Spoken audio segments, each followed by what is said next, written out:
From the ruins of a hotel, an incredible moment.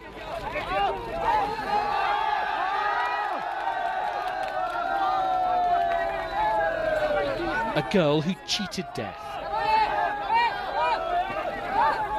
Waiting relatives reached for her. She couldn't be more than 7 or 8 years old. She spent 2 days entombed alive. If we were to look back 60 years, we'd see a very different world of travel and tourism.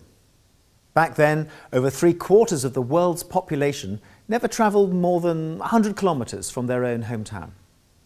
Today, in 2010, with a world population of over 6.5 billion, 4.5 billion make domestic journeys well away from their homes, and nearly 1 billion travel across international borders.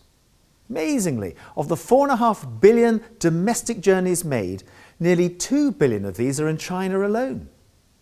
So the 21st century has already been described by some as the century of travel.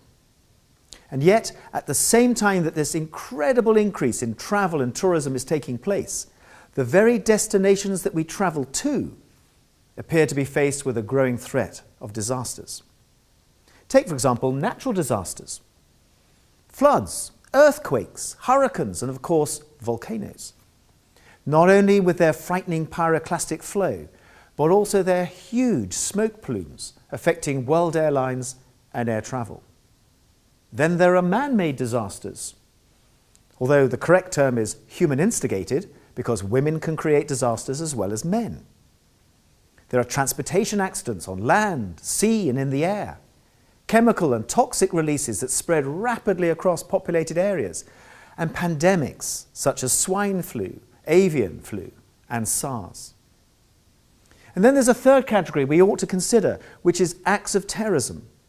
Although this is rightly the preserve of the intelligence services around the world, the immediate impact of a terrorist incident still requires many of the same types of response as for a natural or man-made disaster.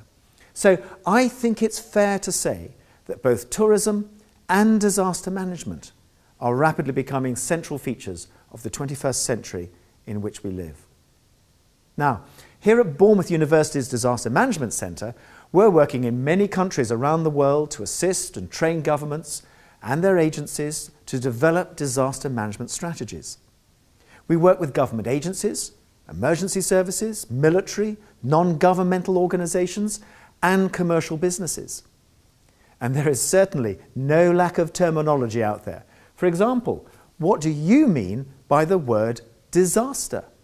What's the difference between a disaster and an emergency or a crisis? What does the term major incident management mean? Now, here is the term disaster, defined by the United Nations International Strategy for Disaster Reduction. And you'll see from this definition that a disaster affects people, property, and the environment in such a way that exceeds the ability of the affected community to cope using its own resources. Now, this is a useful definition because it allows for disasters to happen at different levels. For example, at the local level, or the provincial level, or the national level, even the international level. When studying tourism and disasters, we consider disaster management as a continuum, where the period leading up to a disaster is one where governments and the tourist industry work together to reduce the risk of disaster, and they seek to integrate their plans to respond and recover. Then, when the disaster strikes, these agencies come together to provide relief, identify the dead, provide shelter, medical assistance to the living. For tourists, this of course means also repatriation, finding loved ones, sorting out lost passports, dealing with embassies, getting their IDs back, and money. For tourism as a business, it means resilience, rapid recovery, and maintaining the reputation and brand of the tourism product. Now, a vital question facing all governments around the world is this: who do we put in charge of managing disasters in our country? Which ministry does it properly belong to? You could say that each ministry could be a rightful home, depending on what type of disaster you're talking about. Environment for flooding, health for pandemics, housing for earthquakes, transport for air accidents, and so on. Some governments even question whether a ministry really is the right place for a national disaster management strategy. Maybe it should be above a government ministry, sitting in an office of the President or of the Prime Minister, closer to the seat of power. Certainly, there is no one-size-fits-all, and tourism organisations will find themselves dealing with different agencies and different ministries depending upon the country in which they operate. By the way, there are similar questions to be asked within any commercial business or enterprise. If your tourism business is divided into departments such as logistics, operations, HR, finance, which do you put in charge of dealing with disasters? Then we need to ask if a policy or plan for disasters actually exists within the country. How does it work? What are the systems and processes it's provided for? For example, at the scene of a disaster, with the presence of so many responders, police, firemen, ambulance men, civil protection, military, local authorities, hotel staff, travel agents, who's ultimately in charge? And who's responsible for identifying the dead or tracking casualties who are sent to the various hospitals? Now, recently, we've been working to assist the United Nations World Tourism Organization in an important new study into how national emergency management agencies can better understand and meet the needs of tourists and the tourism business. What we're seeking to do is to bring two worlds together, the world of tourism management and the world of disaster management.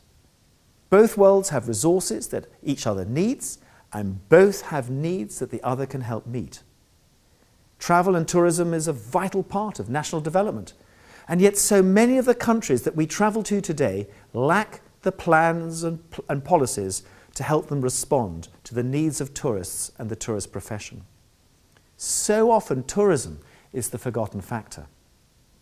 And we believe there is now a vital need for tourism professionals and those that study tourism management to not only understand the business of tourism, but also to understand the business of disaster management.